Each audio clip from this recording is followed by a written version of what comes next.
Go'zallik tushunchasi barcha davr va jamiyatlarda bir xil bo'lmagan. Turli xalqlar tashqi qiyofa, kiyim-kechak, taqinchoq va tana bezagiga o'z madaniy qarashlari, urf-odatlari hamda ijtimoiy qadriyatlari asosida ma'no yuklagan.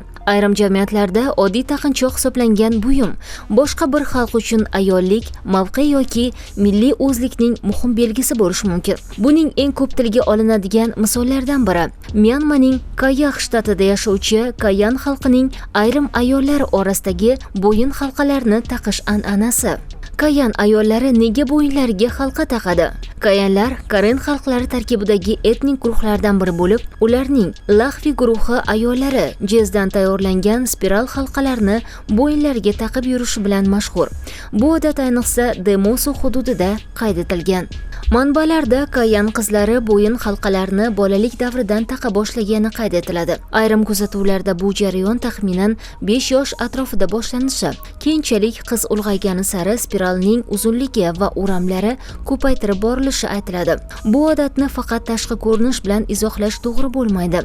2017-yilda Atsuko Shimoda va Seiji Oxsawa tomonidan e'lon qilingan tadqiqotda bo'yin halqalari Kayan ayollarning o'zini namoyon va go'zallik haqidagi tasavvurlar bilan bog'liq ekani o'rganilgan.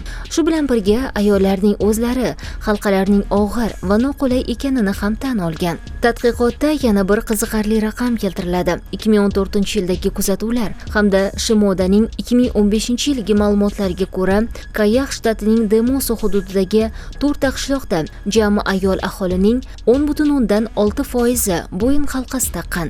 Tadqiqot materiallarida bu 85 nafar ayolga teng ekani ko'rsatilgan. Kayan ayollari haqidagi eng mashhur tasavvurlardan biri halqalar bo'yinni cho'zadi degan qarash. Ilmiy kuzatuvlar esa vaziyat biroz boshqacha ekanini ko'rsatadi. Jez spiralning og'irligi yillar davomida yelka va ko'krak qafasining yuqori qismiga bosim beradi. Natijada o'mrov suyagi pastga siljiydi va ko'krak qafasining yuqori qismi shakli o'zgaradi. Shu sababli bo'yin ancha uzun ko'rinadi. Ya'ni bo'yin umurtqalari oddiy ma'noda cho'zilib ketmaydi. Uzun bo'yin tasavvuri asosan tana tuzilishidagi o'zgarishlar hisobiga paydo bo'ladi. 2015-yilda e'lon qilingan antropometrik tadqiqotda ham bo'yin halqasini bolalikdan taqishning tana proporsiyalariga ta'siri o'rganilgan. Tadqiqotchilar ta'siri ayniqsa o'smirlik davridan boshlab sezila boshlanishini qayd etishgan. Shu bilan birga bu an'ananing kelib chiqishi haqida yagona ilmiy jihatdan qat'iy qabul qilingan izoh mavjud emas. Turli davrlarda himoyalanish, qabila o'zligini saqlash, ijtimoiy mavqe va go'zallik haqidagi qarashlar bilan bog'liq turli taxminlar ilgari surilgan. Tadqiqotchilar esa an'ananing aniq kelib chiqishi hali ham bahsli ekanini ta'kidlashadi.